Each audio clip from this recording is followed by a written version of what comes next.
Hi అండి, నమస్తే. Welcome back to VV Kitchens. నేను మీ వర్ధిని విజయ్. ఈరోజు మన కిచెన్లో సంక్రాంతి స్పెషల్గా ప్రిపేర్ చేసుకునే పిండి వంటలలో ఒక టేస్టీ రెసిపీని చూపించబోతున్నానండి.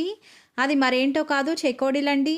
ఈ చెకోడీలను ఒక్కొక్క ప్లేస్లో ఒక్కొక్క సైజులోకి ప్రిపేర్ చేస్తుంటారు. మీకు నచ్చిన సైజులోకి ఈ చెకోడీలను ఈజీగా ప్రిపేర్ చేసుకోవచ్చు.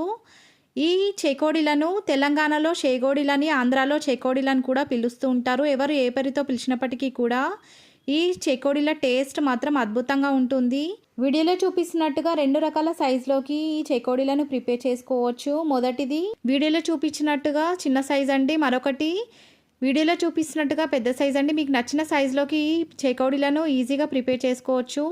ఈ చెకోడీలను ప్రిపేర్ చేసుకోవడం కోసం ముందు ఒక పెద్ద గిన్నెలోకి 1/2 kg దాకా బియ్యం పిండిని తీసుకొని దాంట్లోకి 2 టేబుల్ స్పూన్ల దాకా కారాన్ని, రుచికి తగినంత ఉప్పుని, 100 గ్రాముల దాకా నువ్వులను వేసుకున్న తర్వాత 50 గ్రాముల దాకా జీలకర్రను కూడా వేసుకోవాలి.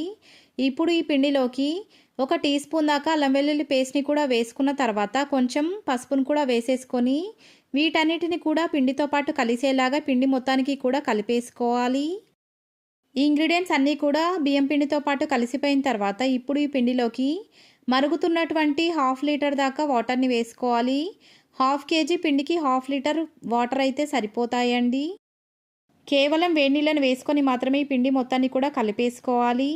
ఈ పిండి మొత్తానికి ఈ వాటర్ మొత్తం కలిసేలాగా వీడియోలో చూపిస్తున్నట్టుగా ఈవెన్గా కలిపేసుకోవాలి. పిండి మొత్తానికి వాటర్ మొత్తం కూడా బాగా పట్టిన తర్వాత చేత్తో పిండిని తీసుకొని ప్రెస్ చేసి చూసినట్లయితే వీడియోలో చూపిస్తున్నట్టుగా ముద్దలాగా రావాలి.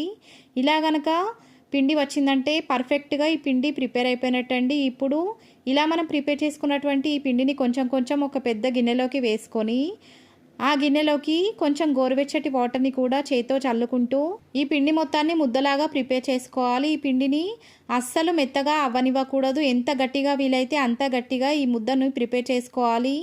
ఈ పిండి గనక మెత్తగా అయిపోయినట్లయితే చెకోడీలు అస్సలు బాగా రావండి. ఆయిల్ మొత్తం పీల్చేస్తాయి, అలాగే క్రిస్పీగా కూడా అవ్వవు. అందుకే ఈ చెకోడీల పిండిని ఎంత గట్టిగా వీలైతే అంత గట్టిగా ప్రిపేర్ చేసుకోవాలి.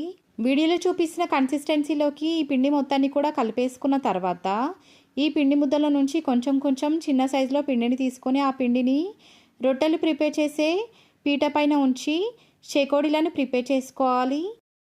మీకు నచ్చిన సైజులోకి చెకోడీలను ప్రిపేర్ చేసుకోవచ్చండి. ఏ సైజులోకి ఈ చెకోడీలను ప్రిపేర్ చేసినా కూడా టేస్ట్ ఏమాత్రం మారదు. చిన్నగా ప్రిపేర్ చేసినా పెద్దగా ప్రిపేర్ చేసిన ఈ చెకోడీల టేస్ట్ మాత్రం అలాగే ఉంటుంది. మీకు నచ్చిన సైజులోకి మీరు ఇష్టపడే సైజులోకి ఈ చెకోడీలు మొత్తాన్ని కూడా ప్రిపేర్ చేసేసుకోవాలి.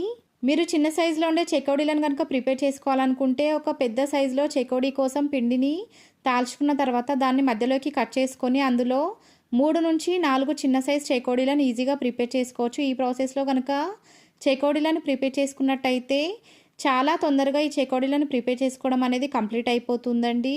ఈ చెకోడీలను మీకు నచ్చిన సైజులోకి ప్రిపేర్ చేసుకున్న తర్వాత వీటిని ఆరిపోకముందే డీప్ ఫ్రై చేసేయాలి. లేదంటే వీటిని తీసి ఆయిల్లో వేసే టైంలో విరిగిపోయే ఛాన్స్ ఉంటుందండి.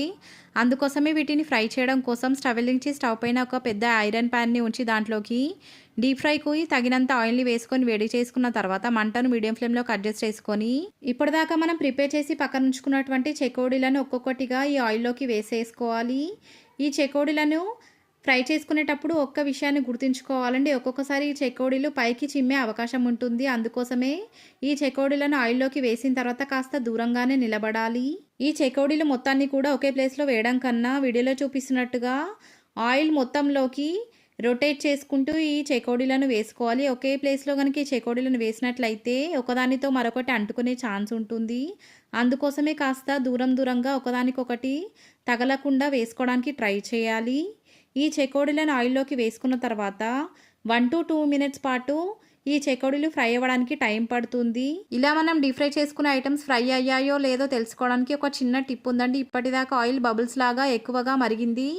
ఇప్పుడు కనుక చెక్ చేసినట్లయితే ఈ ఆయిల్ మరగడం అనేది చాలా వరకు తగ్గిపోయింది. బబుల్స్ అనేటివి ఫామ్ అవ్వడం లేదు. ఇలాంటి టైంలో వీటిని మరొక వైపుకి టర్న్ చేసుకొని అటువైపు కూడా మరొక నిమిషం పాటు ఈ చెకోడీలను ఫ్రై చేసుకొని ఆయిల్లో నుంచి బయటకు తీసి ఒక టిష్యూ పేపర్ పైన కాసేపు వేసేసుకోవాలి. ఏదైనా ఎక్సెస్ ఆయిల్ కనుక ఉన్నట్లయితే ఆ టిష్యూ పేపర్ లాగేసుకుంటుంది. మరీ ఎక్కువ రెడ్ కలర్లోకి వచ్చేంత వరకు ఈ చెకోడీలను ఫ్రై చేసుకోకూడదు. కాస్త గోల్డెన్ కలర్లో ఉన్నప్పుడు మాత్రమే ఆయిల్లో నుంచి బయటకు తీసేయాలి. అసలైన కలర్ అనేది ఆయిల్లో నుంచి బయటకు తీసిన తర్వాత మనకు తెలుస్తుంది. మరి రెడ్ కలర్గా కనుక వచ్చేంత వరకు వీటిని ఫ్రై చేసుకున్నట్లయితే మాడిపోయిన టేస్ట్ అండ్ కలర్లోకి మారిపోయే ఛాన్స్ ఉంటుందండి. అందుకోసమే కాస్త గోల్డెన్ కలర్లో ఉన్నప్పుడే ఈ చెకోడీలను ఆయిల్లో నుంచి బయటకు తీసేసుకోవాలి. ఇదే ప్రాసెస్లో మిగిలిన పిండి మొత్తంతో చెకోడీలను ప్రిపేర్ చేసేసుకోవాలి. వీడియోని కనుక కరెక్ట్గా అబ్జర్వ్ చేశారంటే ఈ చెకోడీలు ఎంత కలర్ఫుల్గా మేక్ అయ్యాయో మీకే అర్థమవుతుంది. ఇలా ప్రిపేర్ చేసుకున్నటువంటి చెకోడీలను 1 మంత్ పాటు స్టోర్ చేసుకొని హ్యాపీగా తినేయొచ్చు. ఈ చెకోడీలు పైన క్రిస్పీగా టేస్టీగా ఉంటాయండి. ఒకసారి నేను చెప్పిన ఈ ప్రాసెస్లో ఈ చెకోడీలను ప్రిపేర్ చేసుకొని ఎలా వచ్చిందో నాకు ఫీడ్బ్యాక్ ఇవ్వడం మాత్రం మర్చిపోకండి. మరికొన్ని సంక్రాంతి స్పెషల్ రెసిపీస్ మన ఛానల్లో అవైలబుల్గా ఉన్నాయి. మీకు కనుక కావాలనుకుంటే లింక్ డిస్క్రిప్షన్లో ఇస్తాను. మీకు వీలైతే ఒకసారి చెక్ చేసేయండి. ఈ రెసిపీ కనుక మీకు నచ్చినట్లయితే లైక్ చేయండి, షేర్ చేయండి, మన ఛానల్ని సబ్స్క్రైబ్ చేయండి. Thank you.